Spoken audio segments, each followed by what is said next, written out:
Bem-vindos ao programa Arrojo na Vida, Consciência é o Caminho. E a cada programa nós vamos nos desenvolvendo e reforçando o que a gente precisa aprender sobre a nossa evolução. De uma forma leve, de uma forma gostosa, de uma forma prazerosa. O programa de hoje traz um assunto importantíssimo. Tudo começa aqui, sendo mãe, sendo pai. Tudo começa com a família, tudo começa com receber uma criança, com gerar uma criança, com permitir que essa criança vá para o mundo e vá para a própria vida. E como o casal fica nisso? Como as crianças ficam com tudo isso? Então no programa de hoje a gente vai falar com a Luciana Duarte Niemeyer, que é também facilitadora em constelação familiar, que é casada e tem 2 filhos, e como ela, com uma forma de consciência das ordens do amor, utiliza isso para que exista ordem e progresso.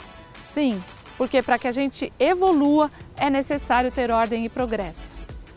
E já que nós estamos falando sobre isso, eu vou fazer também uma constelação do Brasil. A gente tem na nossa bandeira essa frase, ordem e progresso. E o que isso significa realmente? Então vocês vão aprender também sobre constelação familiar, como a gente pode agradecer a história do nosso país, honrar a história do nosso país, para que o nosso país cada vez mais siga o que está escrito na bandeira. Então, gente, o programa de hoje é para todos nós que queremos evoluir, que queremos entender as ordens do amor e também queremos progredir.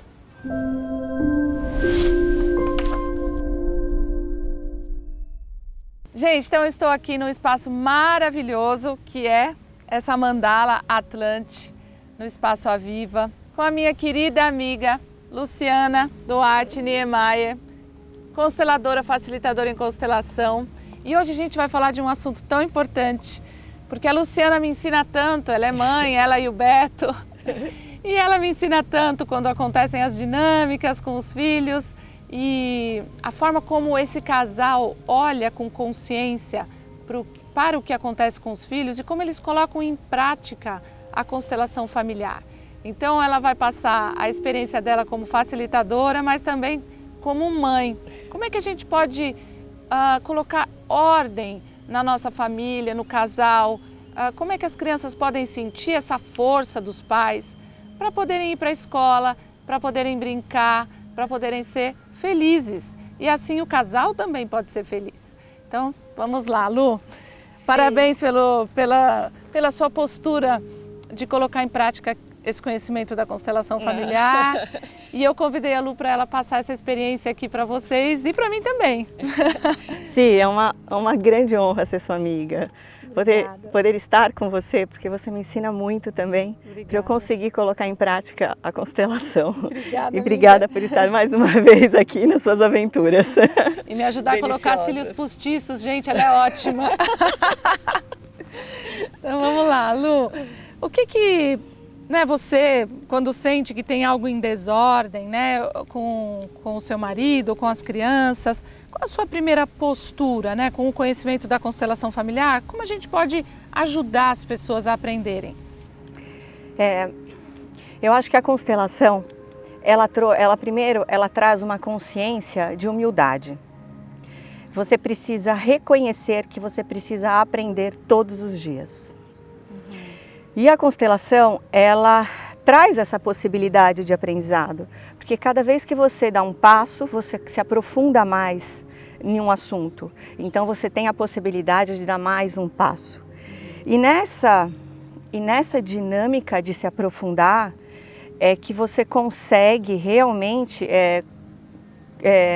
deixar fluir com amor, o amor que cura, Vamos falar um pouquinho disso também? Isso. Do amor que cura, deixar fluir o aprendizado na família. Porque toda família é imperfeita. Toda família tem problema. E o que difere, né? Você conseguir ter harmonia na sua família ou não ter harmonia. É você conseguir e ter coragem de olhar para as suas dinâmicas, principalmente como pai e mãe dentro da família. Sim. A gente ia filmar num lugar que vocês vão ver agora aqui, que é uma mulher grávida.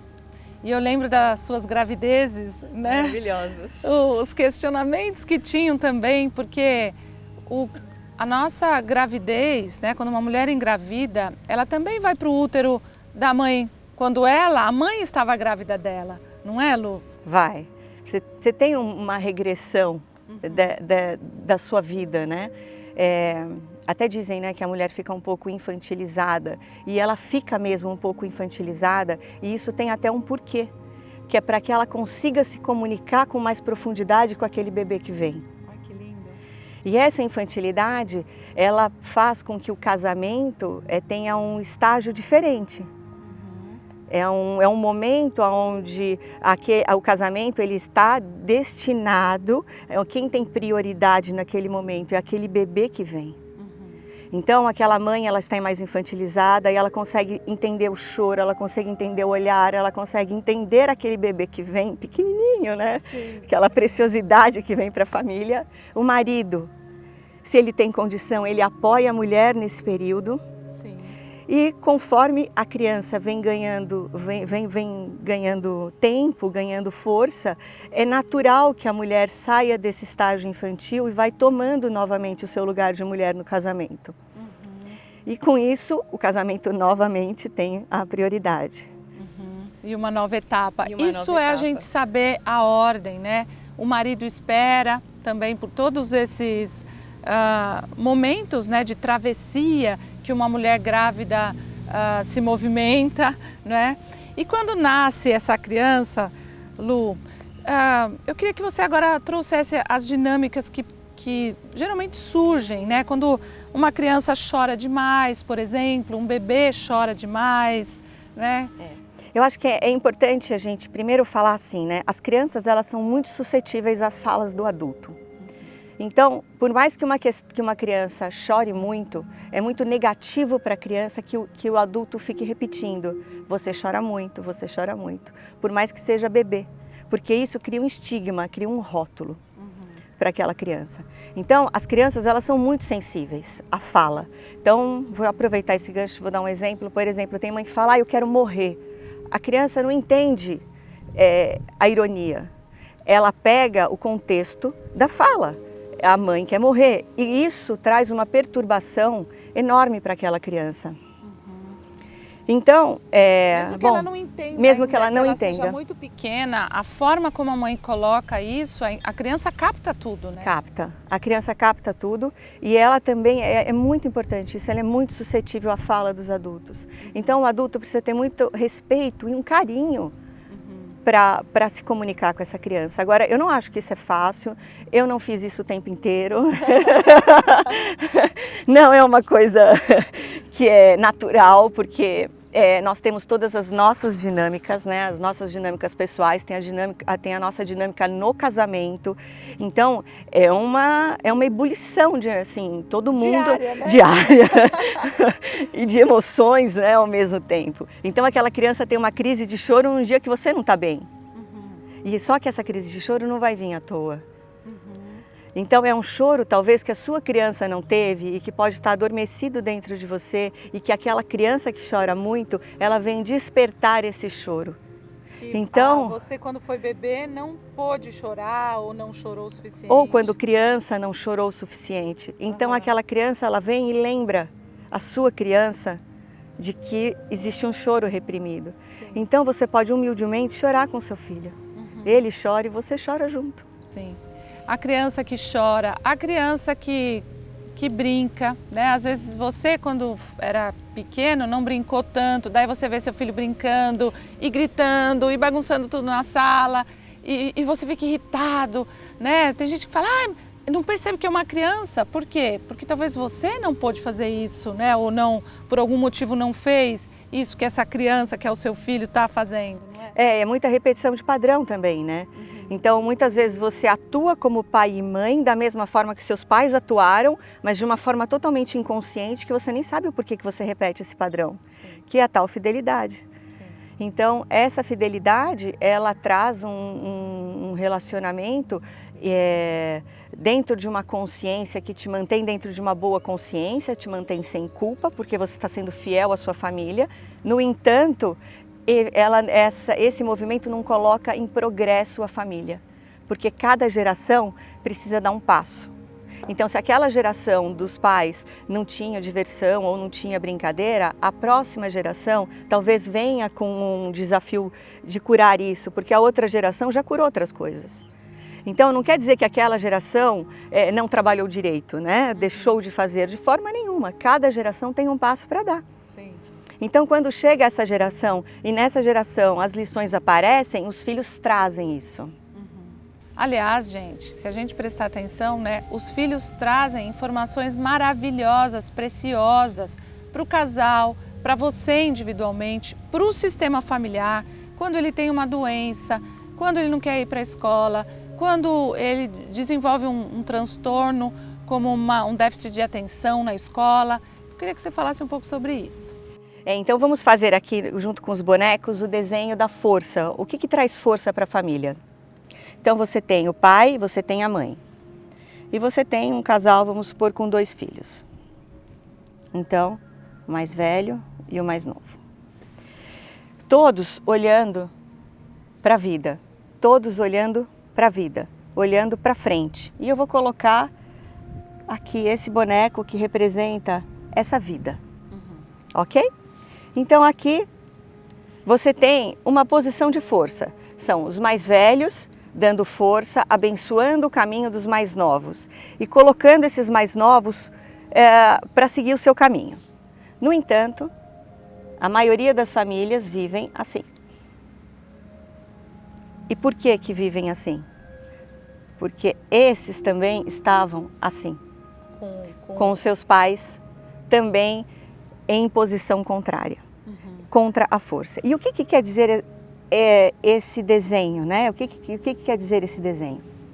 Quer dizer que esses filhos, eles estão emaranhados na vida dos pais. Eles não estão livres para seguir a sua vida. Quando a criança ela está livre, ela tem força para seguir as etapas certas do crescimento. Então ela vai de bebê, ela vai para uma criança tranquila, uma criança que vai bem na escola. Todas as crianças são inteligentes. Todas as crianças têm potencial. As crianças que têm problema, elas estão emaranhadas. Não existe criança burra. Com as questões dos pais. Com a questão dos pais, com as questões dos avós e muitas vezes de vidas passadas também. Sim. Então, esse movimento depende dos pais colocarem as crianças nessa posição. Elas não vão sozinhas. Então, o que nós ouvimos? Porque o meu filho faz isso, faz aquilo. Porque o meu filho faz aquilo, faz aquilo. Quando você reclama do filho, é uma autodenúncia. Você está falando de você está falando das suas dificuldades.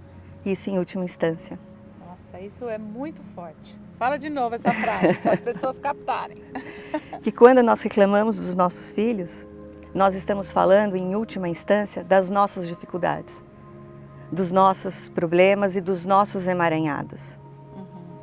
Um pai e uma mãe que estão fortes no caminho, por mais difícil que seja, não é porque você está forte na posição que você realmente, que é uma coisa simples, que é uma coisa fácil, mas você consegue fazer com mais amorosidade do que quando você está muito emaranhado, que a situação ela fica quase insuportável muitas vezes. Então, nesse lugar de força, aonde esse pai saiu de um sistema familiar, essa mãe saiu de um outro sistema familiar e juntos eles estão montando o seu novo sistema. Quando eles saem desse sistema com força, com respeito, com gratidão por onde eles vieram e principalmente honrando o que tem de bom e o que não é bom na família. Porque é uma grande inocência nós acharmos que existe alguma família que seja perfeita ou que existe algum pai ou mãe que seja melhor que outro. Lu, infelizmente nosso tempo acabou. Pena. Tem tanta delícia. coisa, mas você vai voltar novamente. Tem tanta coisa para a gente falar sobre isso, mas aproveitem essas dicas, gente. Vejam de novo, né, se for possível, essas dicas, compartilhem com os pais, porque a nossa sociedade, o planeta, o nosso desenvolvimento espiritual depende muito dessa consciência e dessa tomada de movimentos em relação aos nossos filhos de forma ordenada, com amor e de forma humana também, sem ficar nessa culpa, porque eu errei, porque agora já foi, meus filhos já têm 30 anos, 40 anos. Não é isso. Agora é o momento certo. É a hora certa que chegou essa informação para você aprender e tudo isso já vai transformar as próximas gerações. Lu, então muito obrigada. Obrigada, Simone. Muito obrigada. Gente, vou dar uma dica muito importante. É tão legal a gente estar na natureza, né? O nosso corpo pede isso. E você precisa ter um kit de natureza na sua casa para diversas coisas que acontecem no nosso dia a dia. Por isso eu falo aqui dos óleos essenciais Arati, que não somente tem os óleos essenciais que vocês já conhecem, mas também tem a ozonioterapia. Eu particularmente fui curada de um problema que eu tive com a ozonioterapia, que aliás é comprovado, né, que ela trata mais de 250 patologias. Então eu vou explicar para vocês agora os óleos Arati. Esse de oliva-menta é o óleo que você pode colocar na boca. É um óleo de permeação bucal, ele é indicado para aumentar a imunidade, para a garganta, para aftas, elimina o tártaro, você que tem muito tártaro, tem mau hálito e ele também é antioxidante. Esse óleo de arnica eu amo porque eu faço esporte e todo mundo que faz esporte ou de repente bateu a perna em algum lugar, bateu uma parte do corpo, precisa passar arnica e cânfora porque ele ajuda muito também a aquecer o lugar, a prevenir lesões, a tratar lesões musculares. Você que tem dores nas costas, é maravilhoso esse óleo. O óleo de copaíba e camomila, ele é muito legal para as mulheres, porque ele trata do corpo, celulite, estrias, quelomas, firmador de pele, rachaduras para os pés, ele hidrata bem a pele dos pés. Esse de semente de uva é o óleo que eu uso à noite, ele tem rosa mosqueta e ele é para anti-idade, anti-rugas, firmador da pele também, para você que tem acne ou apareceu uma espinha, né? É só pingar um pouquinho desse óleo que você já vai, inclusive, ajudar a tirar manchas. E finalmente o óleo de melaleuca e canela, que a indicação dele é para você que tem micose, bactéria, ou também apareceu uma mordidinha, né? Às vezes de borrachudo, de um bichinho estranho, ele também ajuda a tratar e principalmente evita a queda de cabelo. Então, eu tenho recebido muitas mensagens das pessoas agradecendo essa dica dos óleos Arati. Eu uso, tenho em casa, na verdade tenho do lado da minha cama. Às vezes dor de garganta, vale a pena vocês terem, gente.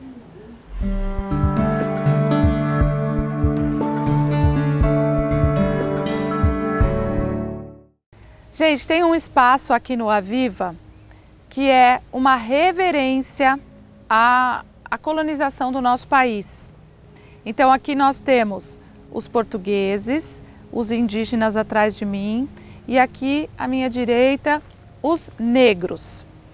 Para que algo dê certo, para que um país realmente tenha ordem e progresso, como está escrito na nossa bandeira, é necessário que tudo seja reverenciado, como a Lu disse isso, né, na parte dela agora no programa.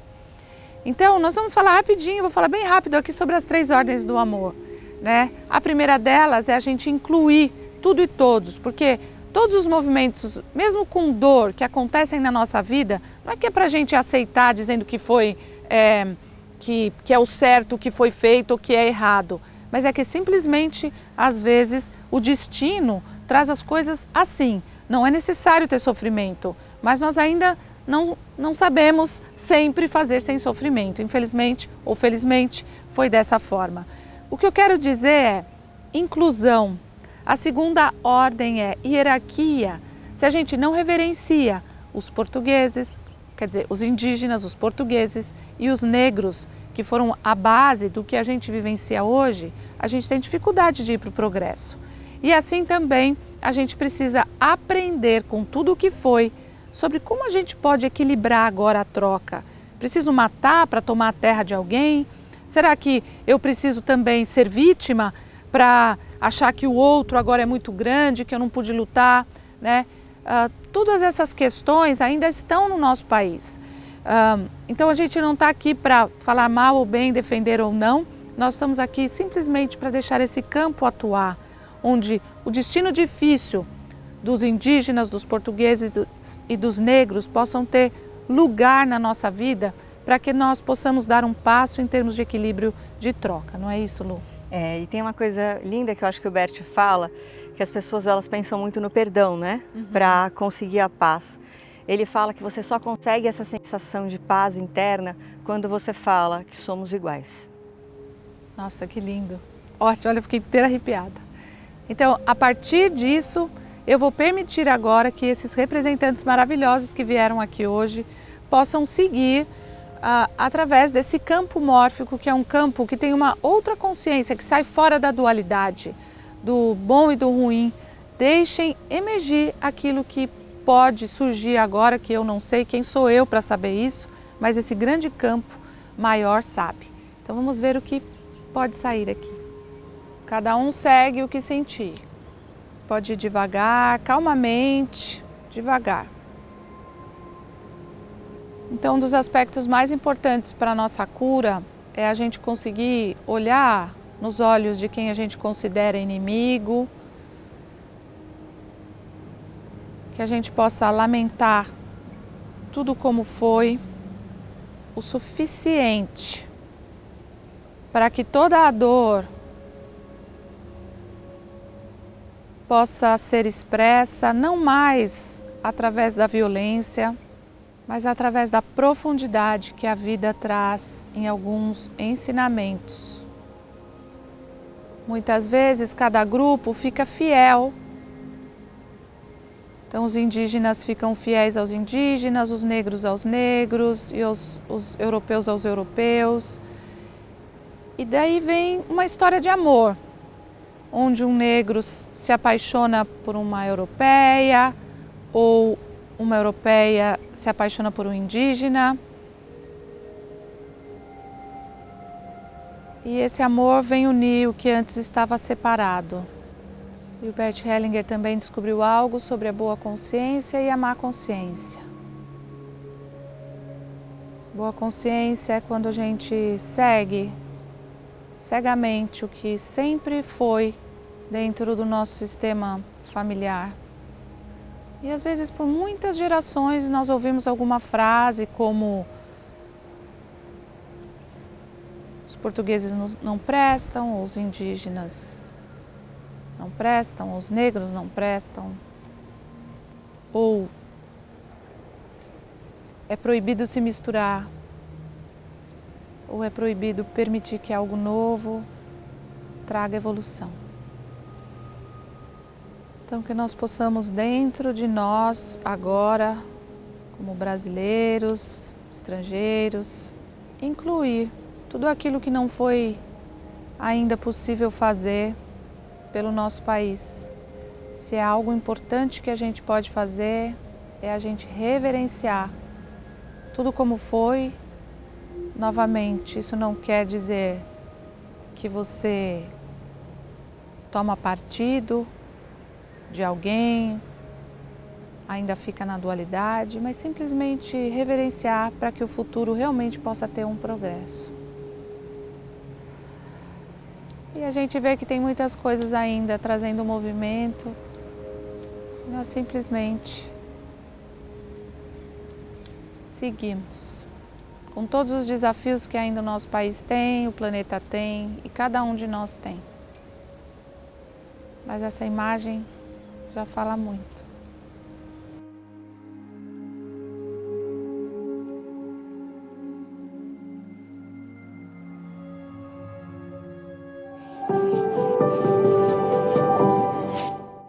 Gente, vamos encerrar esse programa com algo muito importante também para a nossa evolução. Para que a gente tenha prosperidade, saúde num país ou num lugar, nós precisamos agradecer a quem fundou esse lugar, agradecer as nossas raízes. Então você pode fazer isso em casa, assim como eu vou fazer isso agora aqui. Podemos fazer juntos. Eu agradeço aos europeus da minha família, aos italianos que atravessaram um oceano para chegar no Brasil, com todo o medo que eles viveram, a insegurança que eles viveram e com toda a coragem que eles tiveram. Eu honro vocês.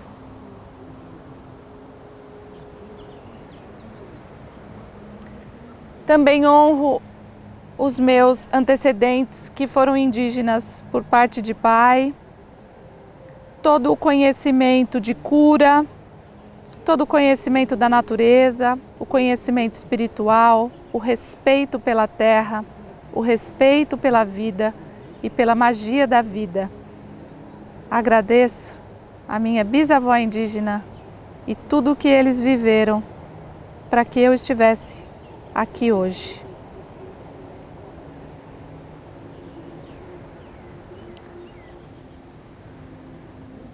Também agradeço aos negros e tudo o que os negros também tiveram que vivenciar, sofrer, atravessar, não serem reconhecidos por todo o trabalho, a dor, o sofrimento que eles passaram para que a economia do Brasil hoje estivesse alicerçada. Eu reconheço a dor de vocês e digo, eu sinto muito por tudo o que fizeram com vocês.